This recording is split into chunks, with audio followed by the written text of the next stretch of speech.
Good morning. It's time for day 6. Today we're working mostly about opening up and releasing the hips and its connection to the lower back. We're going to start with Ross on the mat, and he's going to definitely need a blanket for his knees, I need this which blanket. Dahlia is on. I'm sorry. Come Sorry, here, Dahlia. sweetie. Come here. Come here, baby girl. Thank you. And he's going to put his left leg forward. Come here, Sid. Come here. Come on. Sid. Come here. Come on. Come here. Come on. Okay, come on over here. He's going to start with his one leg back and one leg forward, and his back leg will have the top of the foot on the mat. And if this is stressing out the bottom surface of the knee, go ahead and flex the foot and come to the ball of your foot. And then you're going to traction your rear knee, that's the right knee, towards the left heel. And you're going to traction the left heel towards the right knee. You're going to isometrically contract and try to pull those things together. Come here. Here we go.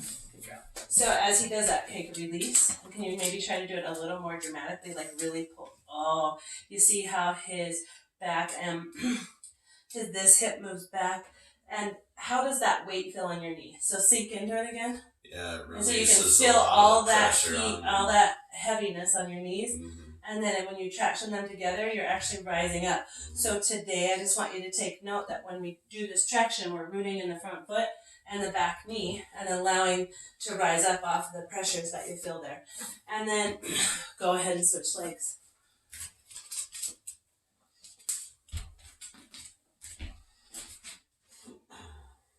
Same thing, make sure that when you're here, that the front leg is square with this hip and the back leg is square with this hip, and then go ahead and traction those knees together. Whatever feels best for your knees at this time is what you'll do with your feet, so that back foot can either be up on the ball of the foot or it can be top of the foot down on the mat, either way. I like mine flat. Yeah, whatever feels better on your knee. And it's not going to be the same for everybody. So find what's comfortable with that back foot. And then traction those and hold. And each one of these holds, you want to try to hold them for 10 to 15 seconds. Or the equivalent of about 5 to 7 breaths. Find a little bit of ease. Soften the upper shoulders. Soften the back shoulders. But give your belly button just a little tuck into the spine to protect. Yeah, now traction. Pull, nice. Okay, switch legs. We're going to move into what's called a lower lunge. There's a lot of other words for it, but for now we're going to keep it simple. So you're going to need to, move your knee pad back a little bit and your front leg forward a little bit. And you're going to square the 4 points on your foot. And you're going to have your knee over your ankle. Oh, that was me. Sorry, Dahlia. Come here, baby. I'm sorry. Come here. Come here. Come over here. Come on. Oh, she's like, I want to be on the mat with you. That's her favorite place. She loves the mat. Wish I could use her. Good okay, girl. So now make sure that your leg and your foot are in line behind your back knee. Yep. And that's in line with your hip. And then we're going to do the same thing. I want you to kind of sink into that front hip, how your hip sinks forward and you get that stretch along the front top of the quad. And you're thinking, yeah, I'm getting this great stretch. What I'd like you to do to feel what it really feels like to stretch is traction that back knee towards the front heel and the front heel towards the back knee. Now you get to feel what it feels like. When this happens, when we're tractioning here correctly, your hips are your sit bones are gonna move slightly back. So traction that knee. Oh, you feel how your hip bones move? Let them go back. Yeah, let them go back. When you traction, let those hips move back. Nice. Hold that again. 10 to 15 seconds, or as many isometric contraction exercises as you want. And then go ahead and switch legs. Move into lower lunge on the other side. Again, back leg, line your foot up with your knee. Make sure your knees are underneath your hips and that your front knee is over your front ankle. And then let your body pull those together, let your body move up with that. Now let your sit bones, allow those hips to move back on this. When we traction that back knee forward, the hip bones, the sit bones should be just like inner spiral when we did with the strap, and they should send themselves back, and you should have a nice bend in the front of your hip. Pull them together and let that hip move back. Okay, relax, soften into that stretch. Now traction together and let those hips move back, where you're going to create a bend in the front of this hip when you do it. So when you pull this one forward, this should happen. Feel that? Mm-hmm. Let that happen. It's happening, you're just kind of fighting against it, and that's pretty normal. Okay. There's nothing like ourselves to get in our way. Once you hold that, go ahead and switch legs again. Now we're going to move into a little deeper hip stretch, a little something different. And your back leg's going to follow farther back, and we're going to move into what is called lizard. So you will be in basically lower lunge, just with your legs farther apart. Your knees starting to bug you? No. Okay, right on. My hips. I bet. Yeah. Okay, you're going to take both of your arms on the inside of the front leg. So bring this arm around, and you're going to move that right farther hand out a little bit, and you're going to press up through those fingertips and let those hips move back. Press up through those fingertips. Now, traction your back knee. Here I would recommend putting up to the ball of your foot on that back leg. It's going to help you a little bit with the hip movement. So traction that knee to that front heel, and the front bent leg heel towards that back knee. And you can actually tell if you're doing it right if your knee comes in and puts pressure on your tricep. Push that tricep gently against that knee, and that knee gently against the tricep. Now traction the heels and knees together in this position, and then soften your shoulders. Gentle tuck your belly button into your spine. You can soften your shoulders and still have a little tiny bit of pressure through your fingertips. This is really hard to learn. When we're used to doing a lot of heavy workouts, it's really hard for us to not fight into everything. So if we can, just gently press through those fingertips and then soften the shoulders. And when we do that, it's going to draw the shoulder blades back onto the spine. Then, if you want to here, you can actually drop into down to your elbows maybe. Probably. Sometimes you can, sometimes you can't. But if you're that flexible, you can move into this stretch a little bit more. But if you're not, and this is where you're at, that's a fantastic place to be. Switch legs. Okay, so again, lunge farther away from the feet and knees a little bit farther away from each other. Make sure you line up that back knee with the foot.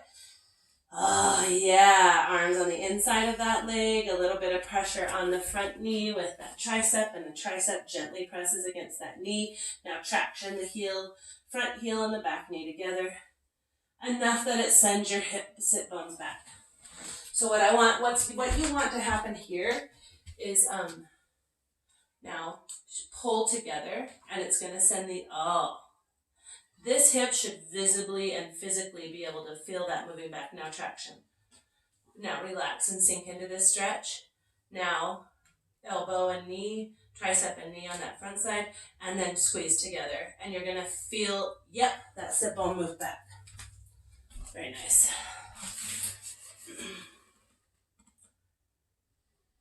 Each of these stretches, you're going to want to hold for, a period of time until you can talk yourself into softening and still be in this same safe place.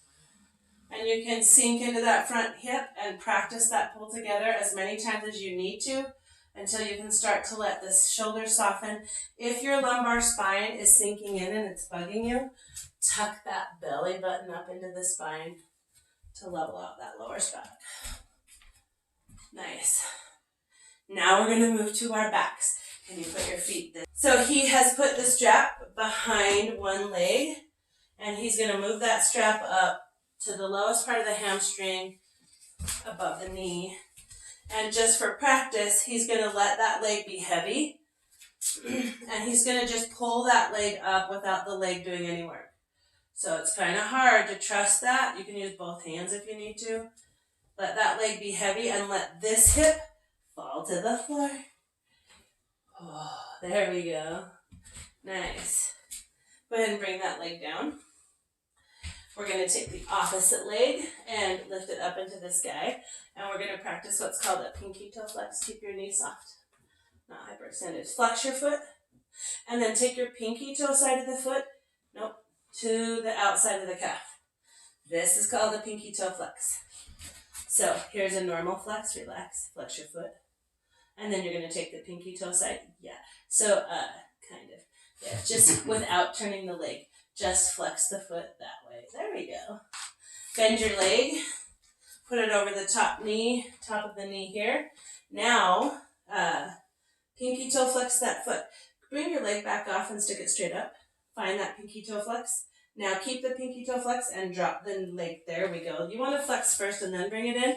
But then see if you can again soften. And just have this be a gentle flexing. So just like nothing really super dramatic.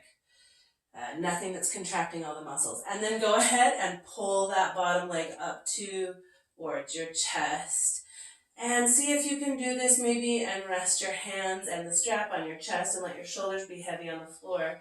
If your neck is starting to bug you, lift your head up and stretch it up the other direction. Yeah, now lay down.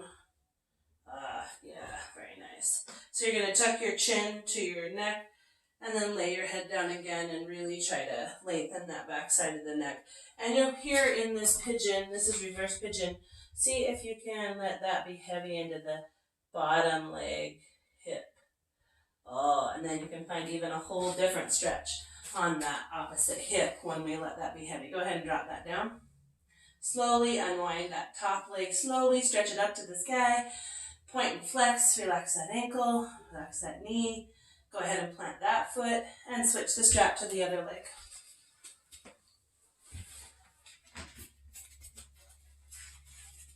Really nice. So practice here, finding a way to let that leg and hip be heavy as you draw that leg towards your body. Yeah, and if you have an issue with this, you can bring the strap up a little bit closer to the back of the knee and then try that. Let that hip be heavy. Stop helping. Let your shoulders be heavy too. Yeah, really nice. And then see if while you're here, you can mess around a little bit and see if you can be heavy into that hip. Yeah. Oh, yeah. Yeah. Then go ahead and bring that foot back down to the mat. Stick your left leg up into the sky. Practice that pinky toe flex. And it's going to come. Yeah. Oh, my gosh. Do you feel that? Oh, yeah. Yeah. So if you have knee problems, you might feel this pinky toe flex is like almost a stretch for one part of that knee. Go ahead and bend that knee. Keep the pinky toe flex. Bring it over the top. Very nice. Just real quick, will you do something for me? Yeah. Just show and point your foot. And see how that knee's like that. You see how that knee feels vulnerable now? Mm-hmm. And then go ahead and flex that foot and bring it to the pinky toe side. You feel how that just stabilizes everything in the knee? Yeah. And now the knee is no longer at risk during this exercise. So go ahead and gently pull that leg up towards you. See how heavy you can leave that leg, both legs. Let both hips be heavy and fall into the floor. Now, can you do that and like kind of let your shoulders, push your shoulders down into the floor, both shoulder blades touching the floor. Let that leg be heavy and fall into that bottom leg hip. Oh. Mess around here, rock slowly back and forth. Let your leg fall forward, pull it up a little bit more, whatever. Find your space for this exercise to work for you. Keep that pinky toe flex in that top foot so that you protect that knee the whole time. It's just gentle. It just has to turn there. It doesn't have to be actively contracting, like massive contraction. But this is how you protect your knee in these kind of things. And then go ahead and let the legs down. Slowly unwind that top leg. Stretch it straight up to the sky. Let that fall. Go ahead and pull your strap out. Now stretch your legs straight out in front of you. Focus on your breath and stay in Savasana as long as you would like today.